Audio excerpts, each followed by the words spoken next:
Assalamualaikum warahmatullahi wabarakatuh. Nama saya Lintang Septiarini dengan nomor induk mahasiswa 060912818231. Di sini saya ingin presentasikan calon judul penelitian saya, yaitu pengaruh penyiraman larutan MSG terhadap pertumbuhan dan perkembangan tanaman cabai rawit dan sumbangannya dalam pembelajaran biologi SMA kelas 12 dengan dosen pembimbing Dr. Anda Ramzi Susanti MSI.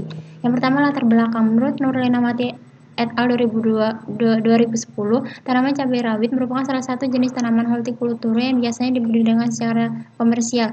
Cabai rawit memiliki kandungan gizi lengkap, selain itu juga memiliki nilai ekonomi yang tinggi dan banyak digunakan untuk konsumsi rumah tangga maupun keperluan industri makanan. Kemudian menurut Bu Vaneswari et al. 2014, bahwa ada beberapa faktor yang dapat mempengaruhi tingkat produksi dan kesuksesan budidaya cabai rawit. Salah satunya yaitu perawatan yang diberikan pada saat penanaman cabai rawit, misalnya banyaknya penyiraman dan pemberian pupuk. Kemudian menurut Janah et al. 2018, harga pupuk semakin melonjak dan bahkan pupuk susah untuk didapatkan, baik itu pupuk organik maupun anorganik. Maka dari itu perlu adanya penggunaan alternatif pupuk lain.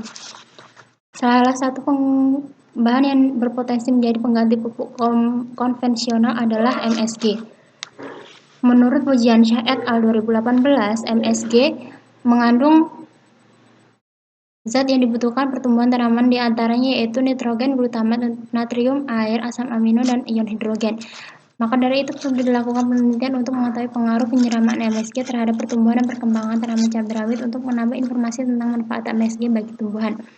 Sebagai rekam jejak menggunakan berbagai jurnal penelitian sejenis. Yang pertama yaitu penelitian Agitaria et al. 2020. Pada penelitian ini melakukan pengamatan terhadap MSG dan pengaruhnya terhadap pertumbuhan tanaman cabai rawit. Dari penelitian ini dijelaskan bahwa MSG berpengaruh nyata terhadap pertumbuhan diameter batang, jumlah daun, tinggi tanaman cabai rawit, dan tidak berpengaruh nyata pada berat basa tanaman cabai rawit.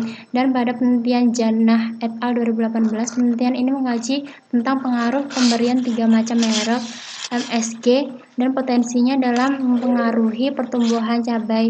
Dan penelitian tersebut menjelaskan bahwa 3 merek MSG digunakan tidak berpengaruh pada panjang akar dan tinggi tanaman cabai rawit, namun berpengaruh terhadap jumlah daun tanaman cabai rawit. Kemudian hasil penelitian ini akan menjadi sumber pembelajaran biologi SMA kelas 12 KD 3.1 berupa LKPD. Kemudian ada rumusan masalah. Yang pertama, apakah penyiraman larutan MSG berpengaruh terhadap pertumbuhan dan perkembangan tanaman cabai rawit? Kemudian, apakah penyiraman larutan MSG berpengaruh terhadap tinggi batang, luas daun, panjang akar tanaman cabai rawit? Dan terakhir, berapa dosis MSG terbaik untuk pertumbuhan dan perkembangan tanaman cabai rawit? Kemudian ada batasan masalah. Yang pertama, pertumbuhan tanaman cabai rawit akan diamati terbatas pada tinggi batang, luas daun, dan panjang akar cabai rawit. Kemudian variabel yang digunakan penyiraman larutan MSG dengan dosis 15, 20, 25, dan 30 gram per liter air. Kemudian penanaman pada tempat terbuka. Kemudian tujuan penelitian mengetahui pengaruh penyiraman larutan MSG terhadap pertumbuhan dan perkembangan tanaman cabai rawit. Kemudian mengetahui pengaruh penyiraman larutan MSG terhadap tinggi batang, luas daun, dan panjang akar tanaman cabai rawit. Dan terakhir mengetahui dosis MSG terbaik untuk pertumbuhan dan perkembangan tanaman cabai rawit. Kemudian manfaat penelitian, diperoleh informasi mengenai manfaat MSG untuk memacu pertumbuhan dan perkembangan tanaman cabai rawit.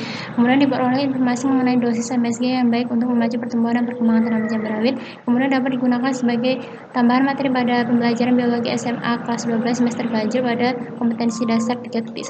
Kemudian ada kajian pustaka, yaitu 2.1 mengkaji tentang tanaman cabai rawit, kemudian 2.2 tentang pupuk, kemudian 2.3 kaitan pertumbuhan dan perkembangan tanaman cabai rawit dan MSG, kemudian 2.4 sumbangan dalam pembelajaran biologi kelas 12. Kemudian 2.5 yaitu hipotesis, di mana H0 penyiraman larutan MSG berpengaruh tidak signifikan terhadap pertumbuhan dan perkembangan tanaman cabai rawit. Kemudian H1 penyiraman larutan MSG berpengaruh signifikan terhadap pertumbuhan dan perkembangan tanaman cabai rawit. Kemudian metode penelitian, tempat dan waktu. Tempat penelitian ini dilaksanakan di Kebun Rumah Desa Trikarya, Kecamatan Belitang Tiga, Kabupaten Oku Timur, waktu Agustus sampai Oktober 2021. Kemudian bahan dan alat, bahan MSG merek Ajinomoto, tanah air, dan benih cabai rawit. Kemudian alat, bak benih, polybag, sekop tanah, meteran atau penggaris, kertas label, alat tulis, timbangan, dan kamera.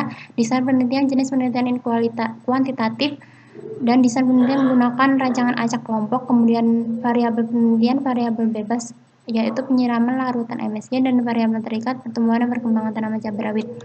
Kemudian prosedur penelitian yang pertama persiapan penelitian, persiapan benih cabai rawit, areal media tanam, kemudian pelaksanaan penelitian, penanaman benih, pengisian polybag, pembinaan bibit, pemeliharaan, pemberian MSG. Kemudian parameter pengukuran yang pertama tinggi batang diukur sejak 1 minggu setelah tanaman dipindahkan sampai tanaman diubah. Pengukuran dari batas permukaan tanah hingga ujung daun tertinggi. Pengukuran ini dilakukan 2 minggu sekali. Kemudian panjang akar. Panjang akar diukur mulai dari batas antara tanaman dengan akar tanaman sampai pada ujung akar. Pengukuran pertama dilakukan pada saat tanaman akan dipindahkan dalam polybag dan pilih akar terpanjang. Dan pengukuran terakhir dilakukan pada saat terakhir penelitian dengan cara mencabut tanaman cabai lalu diukur akar terpanjangnya.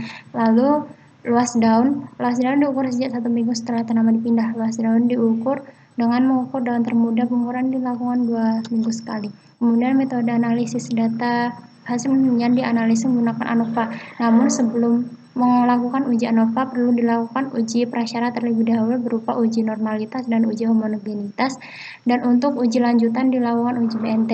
Analisis kualitas LKPD. Hasil penelitian ini nantinya akan disumbangkan pada materi pertumbuhan dan perkembangan makhluk hidup SMA kelas 12 semester ganjil dengan kompetensi dasar 3.1, dan penelitian ini penulis memberi informasi mengenai faktor eksternal yang dapat mempengaruhi pertumbuhan dan perkembangan tanaman. Selain itu, sumbangan LKPD ini diharapkan mampu membantu guru dalam menyampaikan materi pembelajaran pertumbuhan dan perkembangan makhluk hidup. Kemudian daftar pustaka berisi sumber primer diperoleh menggunakan aplikasi yang diolah menggunakan aplikasi Mendeley.